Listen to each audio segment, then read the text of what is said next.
ಬಾಬಾರವರು ಮಗುವನ್ನು ರಕ್ಷಿಸಲು ಆ ಒಂದು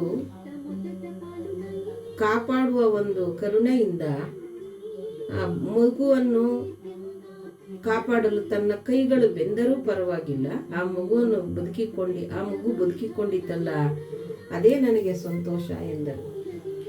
ಕುಷ್ಠ ಭಕ್ತನ ಸೇವೆ, ಇದನ್ನು ತಿಳಿಯೋಣ. ಶ್ರೀ ಸಾಯಿಬಾಬಾ ಅವರು ಕುಷ್ಠ ಅಂತಂದ್ರೆ ಈಗ ಯಾರಿಗೂ ಬರುವುದಿಲ್ಲ ಆ ಒಂದು ಕಾಯಿಲೆ. ಕುಷ್ಠ ಅಂತಕ್ಕಂಥ ಕಾಯಿಲೆ ಬಹಳ ಅದ್ಭುತವಾದ ಕಾಯಿಲೆ ಬರುತ್ತಿತ್ತು. ಅಂತಹವರ ಸೇವೆ ಬಾಬಾರವರು ಮಾಡಿದರೆ, ಇದನ್ನು ತಿಳಿಯೋಣ. ಬಾಬಾರವರು ಕೈ ಸುಟ್ಟುಕೊಂಡ ಘಟನೆ ನಡೆದ ಕೂಡಲೇ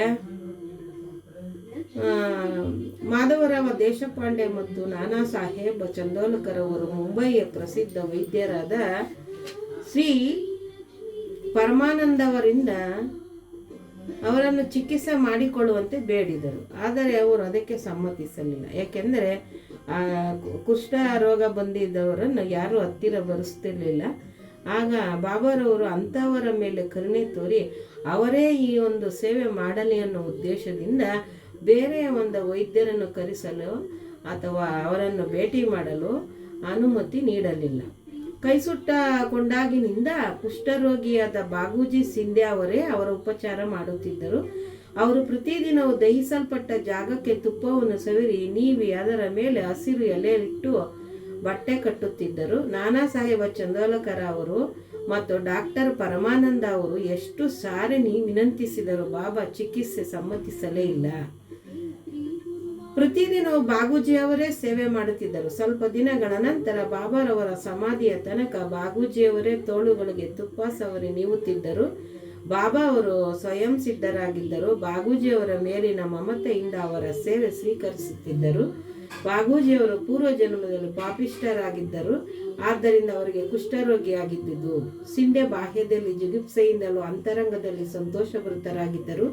ಬಾಬಾ ಅವರ ನಿತ್ಯ ಸೇವೆಯ ಅವಕಾಶ ದೊರಕಿತೆಂದು ಅವರ ಅದೃಷ್ಟವೇ ಸರಿ.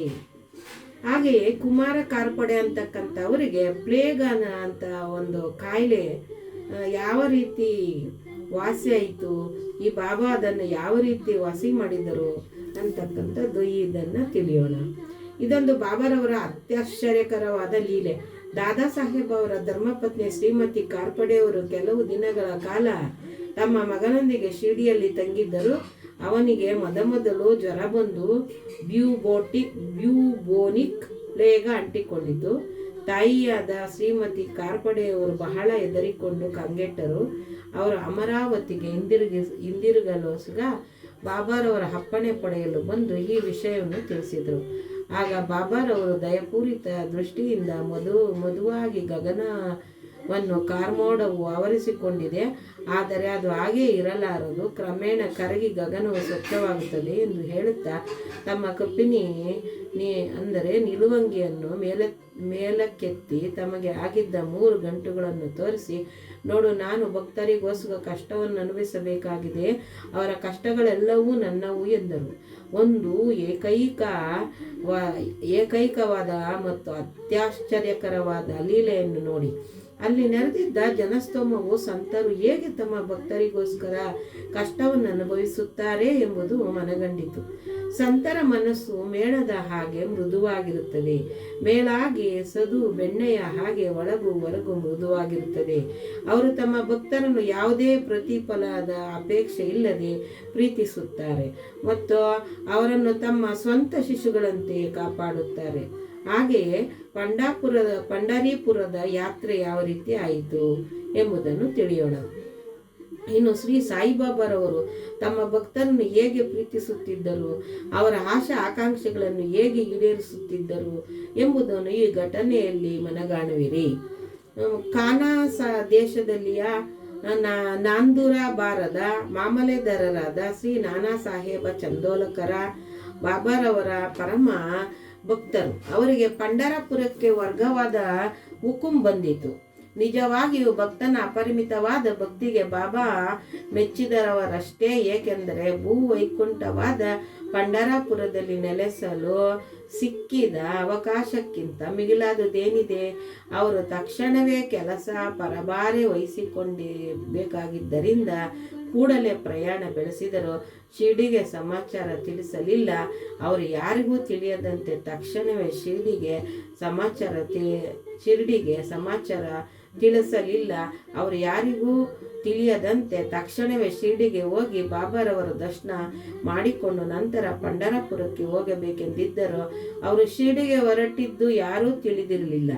ಆದರೆ ಸರ್ವವ್ಯಾಪಿಯೋ ಅಂತರ್ಯಾಮಿಯೋ ಆದ ಶ್ರೀ ಸಾಯಿಬಾಬರವರಿಗೆ ತಿಳಿದಿರುವುದೇನಿದೆ? ತಿಳಿಯದಿರುವುದೇನಿದೆ? ನಾನಾ ಸಾಹೇಬರು ಶಿರ್ಡಿಗೆ ಸ್ವಲ್ಪ ದೂರದಲ್ಲಿಯೇ ಇದ್ದ ನೀಮಂಗಾವ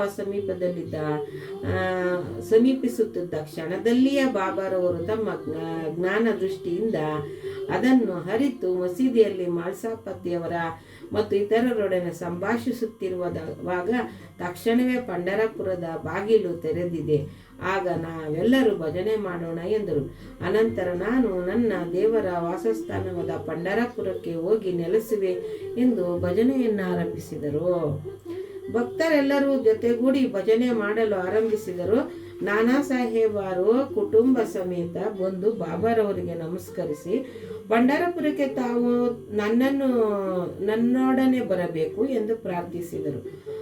ಆಮಂತ್ರಣ ಅನವಶ್ಯಕವಾಗಿತ್ತು. ಏಕೆಂದರೆ ಬಾಬಾರವರು ಈ ಹಿಂದೆಯೇ ಪಂಢರಪುರಕ್ಕೆ ಹೋಗುವ ಇಚ್ಛೆಯಿಂದ ಆರಂಭಿಸಿದರಷ್ಟೇ. ಇದನ್ನು ಕೇಳಿದ ನಾನಾ ಸಾಹೇಬರ ಮನಸ್ಸು ಕರಗಿ ಅವರು ಬಾಬಾರವರ ಪಾದಾರವಿಂದಗಳಿಗೆ ಎರಗಿದರು. ಅನಂತರ ಅವರ ಆಶೀರ್ವಾದ ಊದಿ ತೆಗೆದುಕೊಂಡು ಪಂಢರಪುರಕ್ಕೆ ಪ್ರಯಾಣ ಬೆಳೆಸಿದರು. ಸಾಯಿರಾಮ್, ಸಾಯಿ ಪ್ರಣಾಮ್. ಇದು 7ನೇ ಅಧ್ಯಾಯವನ್ನು ಮುಗಿದು 8ನೇ ಅಧ್ಯಾಯಕ್ಕೆ ನಾವು ಕಾಲಿಡುತ್ತಿದ್ದೇವೆ. ಈ ಮಧ್ಯದಲ್ಲಿ ನಾವು 6ನೇ ಅಧ್ಯಾಯ ನಾನು ಕಳಿಸಿದ್ದರೂ ಅದು ತಮಗೆ ತಲುಪಲಿಲ್ಲ. ಎಂದಾದರೂ ಒಂದಿನ 6ನೇ ಅಧ್ಯಾಯವನ್ನು ಸಹ ನಾನು ಎಲ್ಲರ ಒಂದು ಕೇಳಲು ಅವಕಾಶ ಮಾಡಿಕೊಡಲು ಭಗವಂತನನ್ನು ಪ್ರಾರ್ಥಿಸುತ್ತಾ, ಮಾನ್ಯರೇ ಎಲ್ಲರೂ ಸಹ ಒಂದು ಎಂದರೆ ನಿಮಗೆ ಇಷ್ಟವಾದ ಸಮಯದಲ್ಲಿ ಒಂದು ಸಲವಾದರೂ ಈ ಒಂದು ಸದ್ಗುರು ಸಾಯಿ ಸಚ್ಚರಿತೆಯನ್ನು ಒಂದು ಅಧ್ಯಾಯ ಒಂದು ದಿನದಲ್ಲಿ ನೀವು ಓದಿದ್ದೇ ಆದರೆ ಎಲ್ಲ ಕಷ್ಟಗಳು ಪರಿಹಾರವಾಗುತ್ತದೆ. ಮತ್ತು ನಿಮಗೆ ಓದಲು ಅವಕಾಶ ಸಿಗಲಿಲ್ಲ ಆದಾಗ ಈ ಒಂದು ಕಥೆಯನ್ನಾದರೂ ನಾನು ಓದಿರೋ ಒಂದು ಕಥೆಯನ್ನಾದರೂ ದಯವಿಟ್ಟು 2 ನಿಮಿಷ ಆಲಿಸಬೇಕೆಂದು ತಮ್ಮಲ್ಲಿ ಪ್ರಾರ್ಥನೆ. ನಮಸ್ಕಾರ. ಈ ದಿನ 7ನೇ ಅಧ್ಯಾಯ